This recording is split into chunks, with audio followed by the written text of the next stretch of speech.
Hello दोस्तों, कैसे हो आप सभी। आई होप कि आप सभी बढ़िया होंगे। दोस्तों, अब हमारे इस यूट्यूब चैनल पर एक एक करके step by step option trading की सीरीज स्टार्ट होने वाली है, जिसमें आज ये सीरीज का पहला वीडियो होने वाला है। तो चलिए देखते हैं आज का ये वीडियो कितना इंटरेस्टिंग आप सभी के लिए हो पाता है। अगर आपको ये वीडियो पसंद आता है तो इस वीडियो को लाइक करके मेरा उत्साह जरूर बढ़ाइएगा और चैनल को सब्सक्राइब करके बेल आइकन को दबा लीजिएगा, ताकि आगे आने वाले हर एक वीडियोस का नोटिफिकेशन आपको सबसे पहले मिल जाए। तो चलिए आज का वीडियो स्टार्ट करते हैं। तो दोस्तों, इस पूरे ऑप्शन सीरीज में हम लोग basic to advance option trading के बारे में सीखेंगे। स्टार्ट करेंगे बिल्कुल बेसिक से और जाएंगे एडवांस तक, ठीक है। यानी कि ऑल एंड एवरीथिंग आपको ऑप्शन ट्रेडिंग के बारे में इस पूरे सीरीज में देखने को मिलेगा। तो सीरीज कितने होंगे वो तो नहीं पता, पहला वीडियो है ये वाला, मतलब सीरीज का पहला वीडियो। इसमें आपको क्या क्या सीखने को मिलेगा, call and put, expiry, strike price, premium calculate कैसे करते हैं, प्रीमियम के कॉल का और पुट का क्या फॉर्मूला होता है, एक्चुअल उसका प्राइस कितना होना चाहिए, इंट्रिंसिक वैल्यू, डेल्टा, थीटा, इन सब के बारे में इस वीडियो में हम लोग सीखने को मिलेगा, ठीक है। तो सबसे पहले हम लोग स्टार्ट करेंगे बेसिक से। बेसिक क्या है इसका, देखिए फ्यूचर एंड ऑप्शन हम लोग सीखने वाले हैं। ये ऑप्शन ट्रेडिंग किसके अंदर आता है, एफ एंड ओ, यानी कि फ्यूचर एंड ऑप्शन के अंदर, ठीक है। तो फ्यूचर एंड ऑप्शन का ये वाला पार्ट ऑप्शन, तो ऑप्शन ट्रेडिंग हम लोग सीखने वाले हैं। ये फ्यूचर एंड ऑप्शन कौन से वाले मार्केट के अंदर आता है, डेरिवेटिव मार्केट के अंदर आता है, ठीक है। इसके अलावा एक और मार्केट होता है कैश में, ठीक है। कैश मार्केट में क्या होता है, डायरेक्टली हम लोगों को पूरा कैश पे करना पड़ता है। जैसे अगर हम लोग स्टॉक्स वगैरह कोई खरीदते हैं तो उसमें हम लोगों को पूरा कैश पेमेंट करना पड़ता है, ठीक है। जबकि डेरिवेटिव में हम लोग ऑप्शन ट्रेडिंग करने वाले हैं। ये डेरिवेटिव के अंदर आता है एफ एंड ओ, ठीक है। तो एफ एंड ओ के अंदर का हम लोग ऑप्शन सीखने वाले हैं इस पूरे सीरीज में, ठीक है। समझ में आ गया बेसिक यहां से, क्लियर। चलिए अब हम लोग स्टार्ट करते हैं। सबसे पहले हम लोग बात करेंगे डेरिवेटिव। डेरिवेटिव में फ्यूचर एंड ऑप्शन के अंदर ऑप्शन, तो इस ऑप्शन की जरूरत क्यों पड़ी। सबसे पहली बात, इस ऑप्शन की जरूरत क्यों पड़ी। आप लोग अगर नोट कॉपी नहीं बना रहे हैं तो ये गलत बात है। आप लोग नोट कॉपी बनाएंगे तो ज्यादा अच्छा रहेगा, ठीक है। सभी एक एक करके लिखते जाइएगा धीरे धीरे, और वीडियो में पेशेंस रखिएगा, कहीं पर भी हड़बड़ाइएगा मत, ठीक है ना। चलिए ऑप्शन ट्रेडिंग में हम लोग सीखेंगे।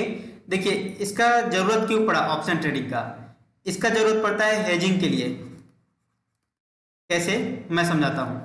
अगर हम लोग कैश के अंदर ट्रेडिंग करते हैं, बहुत ज्यादा अमाउंट देना पड़ता है। स्टॉक्स में अगर हम लोग 2,000 रुपए का अगर कोई शेयर है और अगर हम लोगों को 50 शेयर 100 शेयर खरीदना है तो उसको मल्टीप्लाई कर लेंगे, उतना ज्यादा आपको यहाँ पर पेमेंट करना पड़ता है। तो उसको प्रोटेक्ट करने के लिए, सेव करने के लिए क्या करा जाता है, हेजिंग किया जाता है शेयर मार्केट के अंदर। अगर इसको नॉर्मल लाइफ के अंदर मैं बताऊं, रियल लाइफ के अंदर, तो हम लोग इंश्योरेंस कराते हैं, ठीक है। इंश्योरेंस कराते हैं ना, इंश्योरेंस LIC वगैरह में कराते हैं, इन सब में। तो इसमें हम लोग क्या देते हैं, प्रीमियम देते हैं, और उसके बदले अगर हम लोगों को कुछ हो जाता है तो उसमें हम लोगों को प्रोटेक्शन मिलता है, हम लोगों को पैसा मिलता है। समझ में आ रहा है। सेम वैसे ही हेजिंग का क्या काम है, अगर हम लोग बहुत ज्यादा अमाउंट यहाँ पर लगा करके रखे हुए हैं कैश के अंदर, तो उसको हेज करते हैं। हेज मतलब प्रोटेक्ट करते हैं, ठीक है। मतलब बहुत ज्यादा लॉस अचानक से हम लोगों को ना हो मार्केट के मूवमेंट की वजह से, तो ये होता है हेजिंग। अब देखिए कई लोग आजकल क्या करते हैं, हेजिंग का सही उपयोग नहीं करते हैं, डायरेक्ट फ्यूचर एंड ऑप्शन में जाते हैं और ट्रेडिंग करते हैं। हम भी और आप भी, इसमें कोई बड़ी बात नहीं है, ठीक है ना। तो आजकल क्या करते हैं, डायरेक्टली फ्यूचर एंड ऑप्शन में जाते हैं। स्टॉक्स में अगर नहीं भी है, कोई हेजिंग वगैरह का यूज नहीं करते हैं, डायरेक्टली फ्यूचर एंड ऑप्शन में जाते हैं, खरीद बिक्री करते हैं और अपना प्रॉफिट एंड लॉस लेकर के निकलते हैं। ये सारी चीजें समझ में आ गई, सभी कॉन्सेप्ट क्लियर हो गया, ठीक है। चलिए अब हम लोग समझते हैं एक एक करके सारी चीजें। तो इन सबको पहले मैं मिटा लेता हूं, ठीक है। यहां पर देखिए एफ एंड ओ सीखने वाले हैं। एफ एंड ओ के अंदर हम लोग ऑप्शन सीखेंगे। ऑप्शन के अंदर क्या होता है, दो ऑप्शन मिलता है, एक कॉल रहता है और दूसरा पुट रहता है। समझ में आ गया। एफ एंड ओ डेरिवेटिव के अंदर आता है। एफ एंड ओ के अंदर हम लोग ऑप्शन ट्रेडिंग करने वाले हैं, सीखने वाले हैं। ऑप्शन ट्रेडिंग के अंदर आपको कॉल एंड पुट दो ऑप्शन मिलता है। समझ में आ रहा है। अब देखिए कॉल का मतलब क्या होता है, हमारा मार्केट व्यू लेकर के क्या है, बुलिश है, ठीक है। बुल अगर हम लोग हैं, मार्केट अगर बढ़ने वाला है, अगर हम लोग कॉल ऑप्शन खरीदे हैं तो हम लोगों को इसके अंदर क्या होता है, प्रॉफिट होता है, ठीक। सिमिलरली यहाँ पर पुट के अंदर उल्टा होता है कॉल का।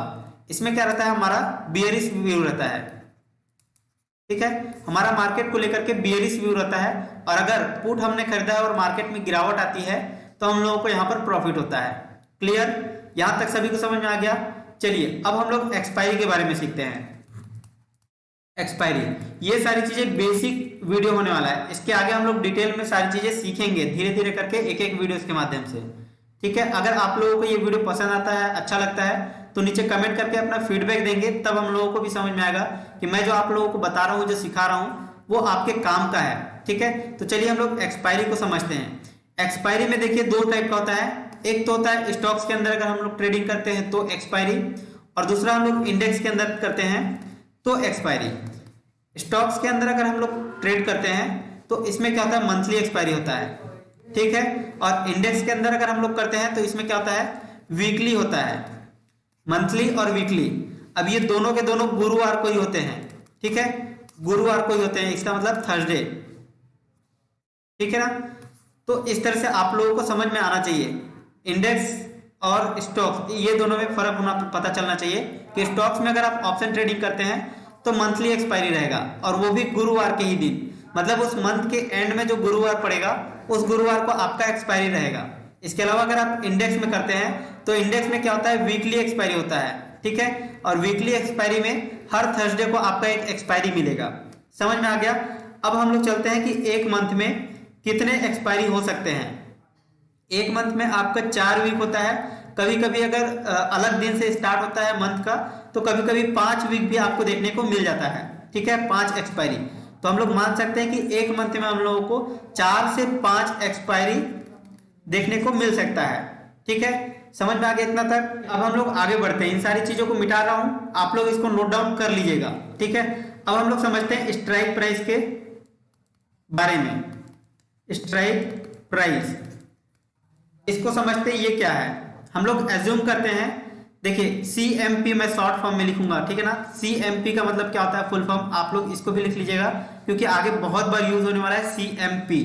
ठीक है, इसको हम लोग बोलते हैं करंट मार्केट प्राइस, इसको हम लोग शॉर्ट में बोलते हैं CMP, करंट मार्केट प्राइस।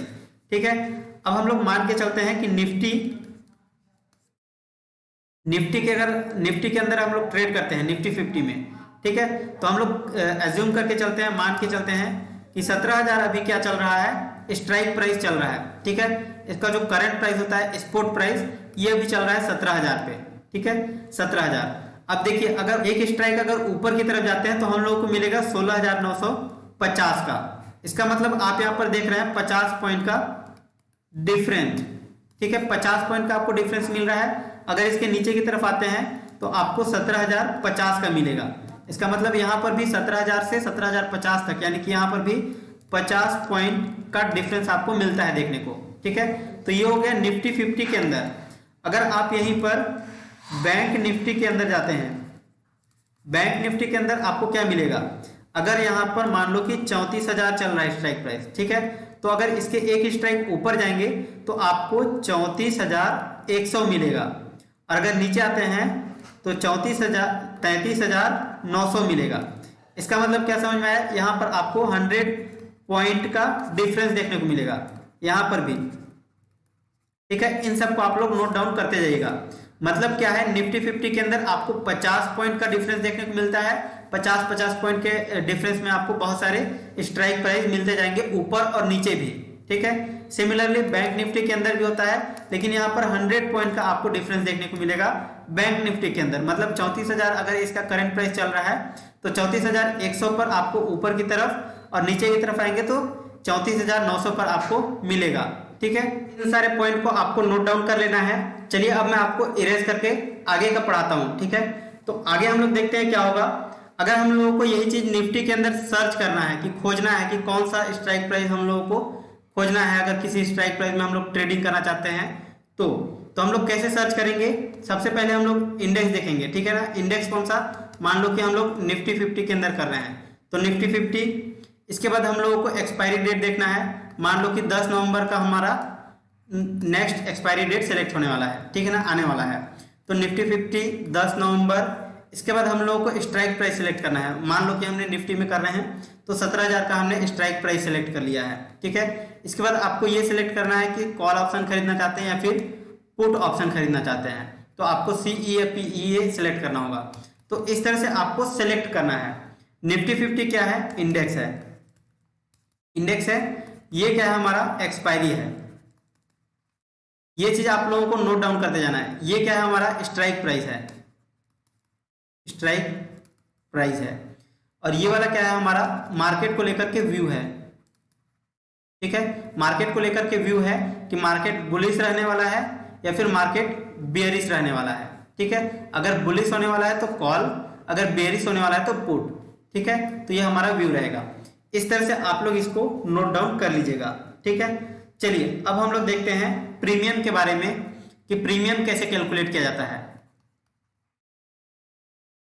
ठीक है। अगर आप लोगों को मजा आ रहा है पढ़ने में, समझ में आ रहा है, तो नीचे कमेंट करके अपना फीडबैक जरूर दीजिएगा एक बार, ठीक है।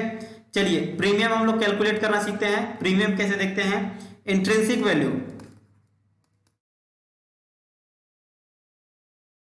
इंट्रिंसिक वैल्यू, इंट्रिंसिक वैल्यू का हिंदी मीनिंग होता है आंतरिक मूल्य, ठीक है ना।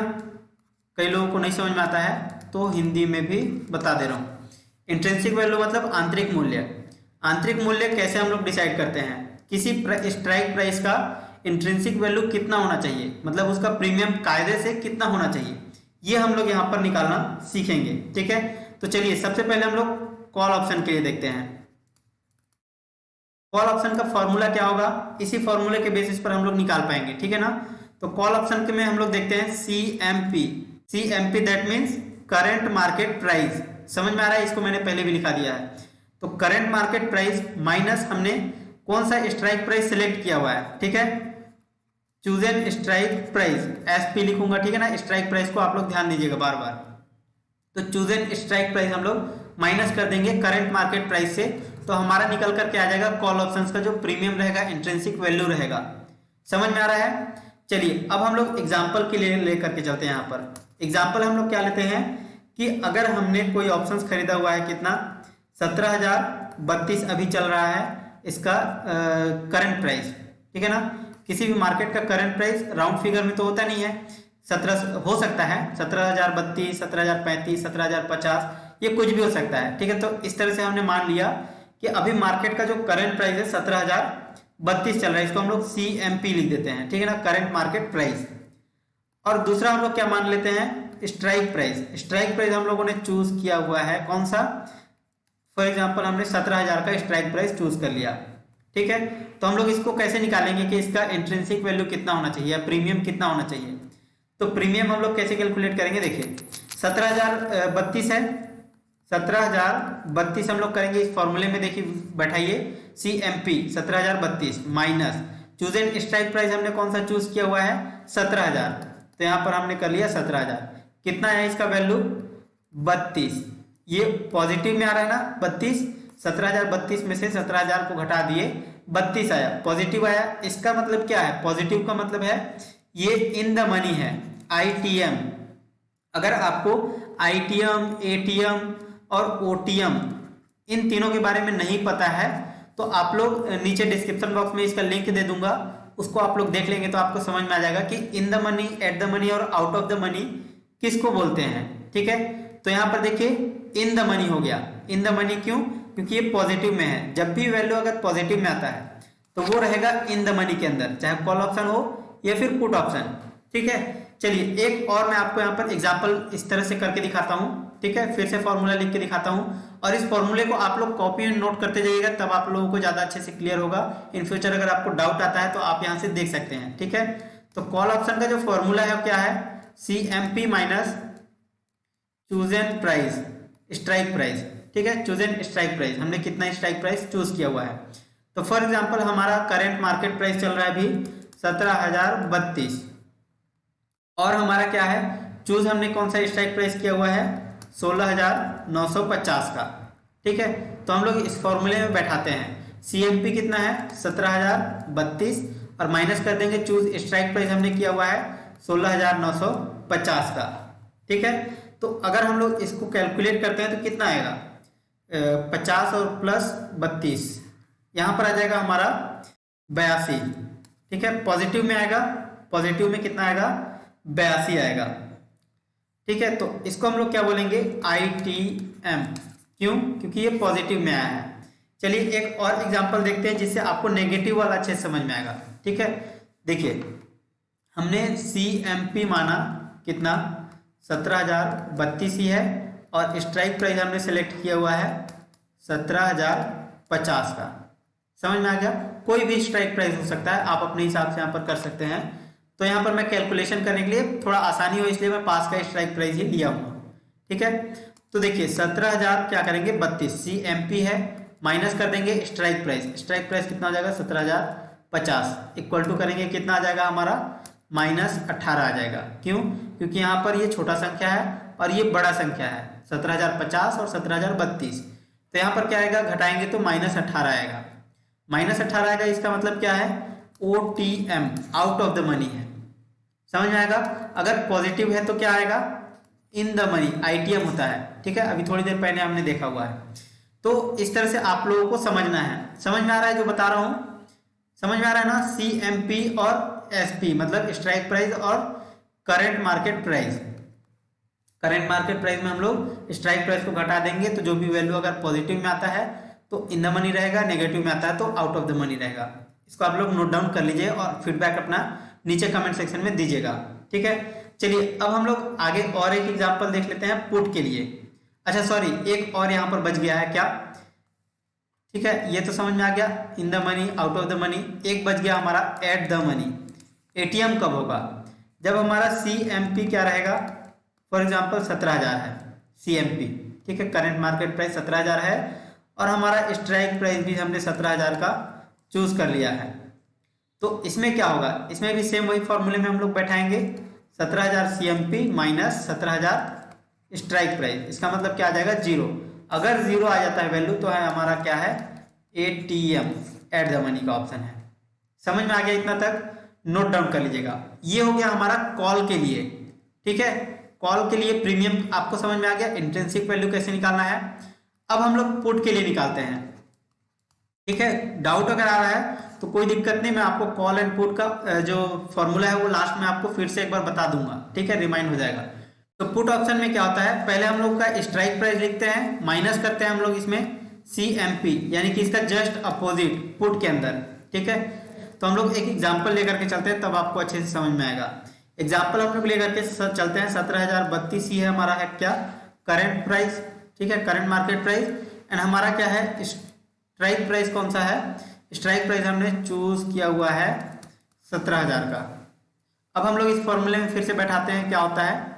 तो CMP हमारा कितना है, पहले हमारा स्ट्राइक प्राइस लिखेंगे, तो स्ट्राइक प्राइस हमने लिख दिया 17,000 माइनस CMP कितना है 17,032। अगर इसको हम लोग कैलकुलेट करते हैं कितना आएगा -32 आएगा। -32 आ रहा है, इसका मतलब क्या, माइनस का मतलब है क्या है, माइनस का मतलब है OTM, out of the money. समझ में आ गया। एक और एग्जांपल लेकर के चलते हैं। मान लो कि यहाँ पर 17,032 तो हमारा CMP करंट मार्केट प्राइस है, एंड हमने स्ट्राइक प्राइस चूज किया हुआ है, स्ट्राइक प्राइस हमने चूज किया हुआ है कितना 17,050 का। तो अब हम लोग कैसे करेंगे, फिर से इसी फॉर्मूले में हम लोग रखते हैं, पहले चूज प्राइस रखेंगे हम लोग 17,050 माइनस CMP कितना हो जाएगा करंट मार्केट प्राइस 17,032। इसको अगर हम लोग कैलकुलेट करते हैं तो कितना आएगा हमारा पॉजिटिव में 18। यहाँ पर वैल्यू पॉजिटिव में आ रहा है, इसका मतलब क्या है इन द मनी है, ITM। समझ में आ गया। चलिए अब हम लोग एक और एग्जांपल लेकर के चलते हैं एट द मनी के लिए। तो इसमें एट द मनी के लिए सेम एग्जांपल होगा। ठीक है, क्योंकि at the money call option के लिए हो या पुट ऑप्शन के लिए सेम रहता है दोनों में। ठीक है, तो फॉर एग्जांपल हम लोग मान करके चलते हैं कि 17,000 का हमने CMP रखा एंड चूज किया हमने स्ट्राइक प्राइस कौन सा 17,000 का। अब क्या करेंगे, फॉर्मूले में बैठाएंगे, तो हम लोग चूज प्राइस को पहले रखेंगे, स्ट्राइक प्राइस को तो हम लोग 17,000 कर लेते हैं। ठीक है, स्ट्राइक प्राइस हो गया, माइनस हम लोग CMP कर लेते हैं 17,000, कितना आ गया 0 0 आ गया। इसका मतलब एट द मनी है ATM। इतना तक समझ में आया कि नहीं, क्लियर हुआ कि नहीं, आगे बढ़े। चलिए अब हम लोग देखते हैं डेल्टा। डेल्टा क्या होता है, नोट डाउन करते जाइएगा। डेल्टा क्या करता है, प्रीमियम के वैल्यू को प्रीमियम वैल्यू को बढ़ाने का काम करता है। ठीक है, ये ऑप्शन जो बायर होते हैं ना, ऑप्शन जो बाय करते हैं, ऑप्शन बायर्स होते हैं, उनका ये क्या होता है, डेल्टा फ्रेंड होता है। फ्रेंड क्यों होता है? क्योंकि ये प्रीमियम के वैल्यू को बढ़ाने का काम करता है, और जितना ज्यादा प्रीमियम का वैल्यू बढ़ेगा ऑप्शन बायर्स को उतना ही प्रॉफिट होगा। ठीक है, इसलिए ऑप्शन बायर्स का फ्रेंड बोला जाता है इस डेल्टा को। जो प्रीमियम का वैल्यू होता है वो डेल्टा की वजह से ही बढ़ता है। ठीक है, तो देखिए अगर मार्केट में रैपिडली मूवमेंट आता है, मार्केट अगर क्या करता है, मार्केट के जो चार्ट होता है ना, जो पेरेंट चार्ट होता है, पेरेंट चार्ट किसको बोलते हैं, जिसको हम लोग निफ्टी का चार्ट बोलते हैं। ठीक है ना, या फिर निफ्टी 50 में कर रहे हैं तो निफ्टी 50 का चार्ट, या फिर बैंक निफ्टी में कर रहे हैं तो बैंक निफ्टी का ओरिजिनल चार्ट। ठीक है, तो उसको हम लोग पेरेंट चार्ट बोलते हैं। अगर पेरेंट चार्ट में रैपिडली मूवमेंट आता है ऊपर या नीचे की साइड, तो उस हिसाब से कॉल या फिर पुट का जो प्रीमियम का वैल्यू है वो डेल्टा की वजह से रैपिडली बढ़ेगा। ठीक है, स्पीडली बढ़ेगा। समझ में आ गया? अब हम लोग समझते हैं थीटा के बारे में। थीटा क्या होता है? थीटा क्या करता है दोस्तों, ये प्रीमियम के वैल्यू को गिराने का काम करता है। अगर प्रीमियम के वैल्यू को गिरा रहा है, इसका मतलब जो ऑप्शन बायर होते हैं, ऑप्शन क्या होते हैं, बायर्स होते हैं, उनका ये एनिमी होता है। ठीक है, एनिमी होता है, इसका मतलब क्या, दुश्मन होता है। क्यों? क्योंकि ये प्रीमियम के वैल्यू को गिरा रहा है, और ऑप्शन बायर्स क्या करते हैं, खरीदते हैं, और उनको उनका जो पॉइंट ऑफ व्यू रहता है कि मार्केट में प्रीमियम का वैल्यू क्या होना चाहिए, बढ़ना चाहिए। लेकिन ये जो थीटा होता है वो प्रीमियम के वैल्यू को क्या कर रहा है, गिरा रहा है, कम कर रहा है। तो इसलिए ऑप्शन बायर्स का एनिमी बोला जाता है थीटा को। ठीक है, अब देखिए थीटा कैसे काम करता है। अगर आप एक्सपायरी, यहाँ पर है क्या, एक्सपायरी डेट, एक्सपायरी के जैसे जैसे हम लोग पास जाते हैं, ये जो थीटा का वैल्यू है ना, थीटा का वैल्यू बढ़ने लग जाता है। ठीक है, समझ में आ रहा है? मान लो कि यहाँ पर आज है मंडे, ट्यूसडे, वेडनेसडे, थर्सडे। ठीक है, थर्सडे को क्या होता है, एक्सपायरी होता है, ये एक्सपायरी दिन है। तो मंडे को जो थीटा काम करेगा वो थोड़ा सा काम करेगा धीरे धीरे। ट्यूसडे को क्या काम करेगा, थोड़ा सा और स्पीड हो जाएगा, उसका जो पावर है वो बढ़ जाएगा। वेडनेसडे को क्या होगा, उसका पावर और भी ज़्यादा बढ़ जाएगा। और थर्सडे को तो भाई फुल पावरफुल रहेगा, यानी कि बहुत ज़्यादा थीटा डीके होगा, बहुत जल्दी जल्दी प्रीमियम गिरेगा। इसका मतलब क्या, जैसे जैसे समय बीतेगा, टाइम बीतेगा, टाइम के बीतने के वजह से इस प्रीमियम का जो वैल्यू है वो गिरता जाएगा। प्रीमियम का वैल्यू क्यों गिरेगा, थीटा की वजह से, क्योंकि थीटा बहुत ज़्यादा हावी हो रहा है, थीटा बहुत जल्दी जल्दी बढ़ रहा है। ठीक है, तो थीटा अगर ना बढ़े उसके लिए मार्केट को रैपिडली मूवमेंट करना होगा ऊपर या फिर नीचे की साइड, तब ये थीटा दबा रहेगा। तो देखिए मैं आपको वो भी बता देता हूँ क्लियर। जैसे अगर हमने कोई भी कॉल ऑप्शन खरीदा हुआ है, ठीक है, और अगर हमारा निफ्टी का प्राइस कितना है अभी, करेंटली 17,000 है। ठीक है, एट द मनी, तो एट द मनी का जो प्रीमियम का प्राइस रहेगा वो एट द टाइम 0 हो जाएगा, या फिर इसके नीचे का जो प्राइस रहेगा, जो out of the money OTM होता है, ओटीएम का पूरा प्राइस 0 हो जाएगा। जो इन द मनी रहेगा उसका प्राइस कितना रहेगा एक्सपायरी के बाद, तो जो हमने अभी थोड़ी देर पहले कैलकुलेट किया इंट्रिंसिक वैल्यू, ठीक है, इंट्रिंसिक वैल्यू जो हमने कैलकुलेट किया उतना ही होने वाला है प्रीमियम का वैल्यू। ठीक है, तो आई होप यहाँ तक आप लोगों को समझ में आ गया होगा डेल्टा और थीटा के बारे में भी। मतलब कुल मिलाकर के डेल्टा, देखिए डेल्टा क्या करता है, प्रीमियम के वैल्यू को बढ़ाता है, और थीटा क्या करता है, प्रीमियम के वैल्यू को गिराता है। मतलब ये दोनों एक दूसरे के अपोजिट होते हैं। ठीक है, अब देखिए डेल्टा को क्या बोला जाता है, जो ऑप्शन बायर्स होते हैं उनका फ्रेंड, और जो ऑप्शन बायर्स होते हैं उनका क्या होता है, ये थीटा एनिमी होता है। मतलब इन दोनों में क्या होता है, लड़ाई होता है। ठीक है, दोनों क्या करते हैं, ये प्रीमियम को बढ़ाएगा, चल भाई बढ़ जा, ये प्रीमियम के वैल्यू को गिराएगा, चल भाई ये बोलेगा कितना बढ़ाएगा, मैं गिराऊंगा। तो ये दोनों किस तरह से काम करते हैं, अगर मार्केट रैपिडली बढ़ता है या रैपिडली गिरता है, ठीक है, अचानक, तो ये डेल्टा जीतेगा। अगर वहीं पर मार्केट साइडवेज रहता है, या फिर ना ही तो ज़्यादा ऊपर जाता है ना ही तो ज़्यादा नीचे जाता है, तो ये थीटा हावी पड़ जाएगा इसके ऊपर। ठीक है, मतलब थीटा जीतने लग जाएगा। तो इस तरह से ये थीटा और डेल्टा वर्क करता है मार्केट के अंदर।